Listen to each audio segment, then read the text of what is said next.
नमस्कार. मला असं वाटलं मी रोजच रील्स काढते, आज म्हटलं थोडं शेअरिंग करावं. मी एसटी मध्ये कंडक्टर आहे.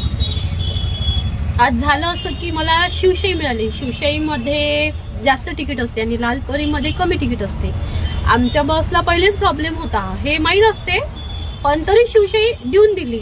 आता असं सांगितल्यावर आमचे अधिकारी लोक कसं सस्पेंड पण करतात की आपल्या डिपार्टमेंटचं व्हिडिओ कशाला व्हायरल करतं. पण काही हरकत नाही. पण मला एवढंच म्हणायचं आहे की तुम्हाला प्रॉब्लेम माहित आहे बसमध्ये काय आहे काय नाही, तुम्ही तशी गाडी देता आणि नंतर मग पूर्ण बुकिंग झाल्यावर बिचारा त्या प्रवाशांचे एक्स्ट्रा म्हणजे शिवशाहीची तिकीट त्या बसपेक्षा 70 रुपये 80 रुपये जास्तच असते. एवढे मोठे पैसे घेऊन तुम्ही दुसऱ्या बसमध्ये बसून देता. मग त्यावेळेस एक तर भर ऊन असते. आज खूप ऊन होती, साईनगरलाच बस फेल पडली होती. एवढ्या उन्हामध्ये बिचारे म्हातारे लोक असतात. तुम्ही प्रवासी अतिथी देवो भव म्हणता ना. आजचीच गोष्ट नाही, नेहमीच गाड्या या शिवशाही बसेस फेल पडतात. पण ते प्रवासी मला खूप बोलत होते आज, म्हणजे मॅडम तुम्ही एवढे मोठे पैसे घेता आमच्याकडून आणि आम्हाला तुम्ही असे हे करता. पण त्यामध्ये मी काहीच करू शकत नाही ना. मग मला असं वाटते प्रवाशांना त्रास नाही झाला पाहिजे म्हणून मी त्यांना सावलीत थांबवलं. आणि नंतर मग मी त्यांना शिवशाही गाडी आली होती मागे, ती पण खूप फुल होती, त्यामध्ये बसून दिलं. दुसरी बस आली पुन्हा बसून दिलं. असं करता करता पण नाहक त्यांना त्रास का बरं त्यांना त्रास नेहमीच झालं आहे हे. त्याच्यानंतर मग माझी ड्युटी 4:30-5ला संपते. नंतर मग मला अजून शिवशाही 30 दिली. काम झालं म्हणे शिवशाहीचं. मला म्हणे अंजनगाव जा म्हणे. मला 3 वाजता बस दिली. अंजनगाव जा. अंजनगाव कोणत्या नियमानं जाव? म्हणजे दिवसभर का ड्युटीज करा का? आपला टाइम टेबल नसतो का? मी म्हटलं मग मी अंजनगाव कसं जाणार आहे? म्हटलं परतवाडा जाणार आहे. मला समोरचा अधिकारी म्हणते मॅडम तुम्ही तुमचा आवाज कमी करा म्हणते. पण माझा आवाज तसाच आहे ना, माझा आवाज तसाच आहे. त्यांना वाटलं मी भांडल्यासारखी बोलत असते, पण मी भांडल्यासारखी नाही बोलत होते त्यांच्यासोबत. पण असं जाऊ द्या. मग शेवटी मग मी त्यांना प्रेमानं असं बोललं, हळू आवाजात, प्रेमानं नाही, मी असंच बोलत असते. भैया मी जाऊ का म्हटलं परतवाडा? मग जा म्हणे. मग ठीक आहे, आलो. बरं झालं, मला माहित होते बसची कंडिशन कशी आहे. मग मी प्रवाशांना, सर्व प्रवासी होते ते जे आपले फ्रीवाले असते ना, त्यांना मी तिकीट देऊन दिल्या. आणि जे बिचारे गरीब बसले होते, प्रवासी गरीबच होते, कोणी शेतात काम करणारे होते, कोणी म्हणजे मोलमजुरी करणारच होते, त्यांना तिकीट साध्या बसची 46 रुपये तिकीट आहे, जे हाफ तिकीट 71 आहे, फुल तिकीट तर जास्त आहे, फुल तिकीट जास्त आहे. महिलाच होत्या.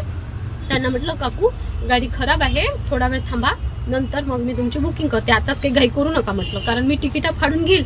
आणि नंतर मग बसेस कमी असते, लालपरी असते. लालपरीमध्ये एवढे मोठे पैसे घेऊन आपण लालपरीत त्यांना बसू शकत नाही ना. मग बसून दिलं त्यांना इथे. मग शेगाव नाका आला. शेगाव नाक्यातच बस पंक्चर म्हणजे फेल झाली. ड्रायव्हरलाच माहिती काय झालं, म्हणजे बस इथून हलतच नाहीये. बरं झालं मी बुकिंग केली नाही. एवढे मोठे पैसे घ्यायचे लोकांचे आणि पुन्हा खूप वाईट वाटते. असा व्हिडिओ माझ्या मैत्रिणीने पण एक वेळा शेअरिंग केला होता, तर तिला सस्पेंड केलं होतं. पण मला वाटलं आज मी मला माझ्या मनात जी भावना होती मी ती व्यक्त केली. का बरं असं? गाडीत प्रॉब्लेम होता तुम्हाला पहिलेच माहित होता, तुम्ही अजून पुन्हा परत म्हणजे तेच करताय. म्हणजे आमच्या डोक्याला ताप, त्या प्रवाशाच्या डोक्याला ताप. तुम्ही फक्त किलोमीटर पूर्ण करायसाठी आम्हाला पाठवता, पण डिझेल वाया चाललं आणि काही फायदाही होऊन नाही राहिला, टाइमपास होऊन राहिला, फक्त त्या प्रवाशांना त्रास होऊन राहिला. अरे तुम्ही व्यवस्थित हे करा ना. मला हेच म्हणायचं होतं. मला व्यवस्थित बोलता येत नाही, मी कधीच कॅमेऱ्यासमोर अशी बोलली नाही. पण मला आज वाटलं मला या व्हिडिओमध्ये सस्पेंड केलं तरी चालेल मला सस्पेंड केलेलं, कारण आज माझ्या खूप भावना दुखवल्या.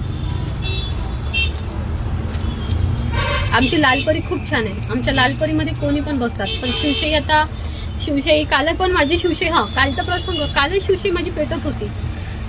मागे धूळ खूप निघाला होता. मी नाही घेतलं प्रवाशांना. का बरं घ्याव, एक्स्ट्रा पैसे त्यांच्याकडून घ्याव आणि असं झाल्यावर म्हणजे त्रास कशाला द्याव, आपल्यामुळे दुसऱ्याला त्रास कशाला द्याव, मला हेच म्हणायचं आहे. राहिलं बाकी आमच्या एसटी महामंडळाच्या बसेस एक नंबर आहे. सर्व म्हणजे खूप छान आहे. माझ्या लालपरीबद्दल तर मला हेच नाही वाटत. पण हे असं काही झालं, ही गलती बाकीच्या लोकांची आहे. बाकीच्या लोकांची जे गाड्या देतात त्यांना पहिलेच माहित असते की या गाड्यामध्ये प्रॉब्लेम आहे, तरी तुम्ही शेड्यूलवर पाठवता, पण नाहक त्रास त्या प्रवाशांना होतो. बाकी आमच्या बसेस एकदम बेस्ट आहे. आमच्याच बसमध्ये बसायचं, त्या दुसऱ्या बसमध्ये, प्रायव्हेट बसमध्ये तर बिलकुल बसू नका. आमची बस सेफ असते, आमच्या ड्रायव्हर लोकांना खूप चांगला एक्सपिरियन्स असते, खूप छान असते. मला एवढंच म्हणायचं आहे, फक्त बस खराब असल्यावर तुम्ही देऊ नका. त्या प्रवाशा बिचारांना नाहक त्रास होतो. म्हातारे असतात, त्यांना चालता सुद्धा धड येत नाही. एवढी ऊन होती, एवढं सामान त्यांच्या जवळ, अक्षरशः मी आणू लागलं त्यांना. पण त्याच्यानंतर मग प्रत्येकाचं सामान नाही आणू शकत होती ना मी, त्याच्यामुळे मी हा व्हिडिओ शेअरिंग केला. ठीक आहे.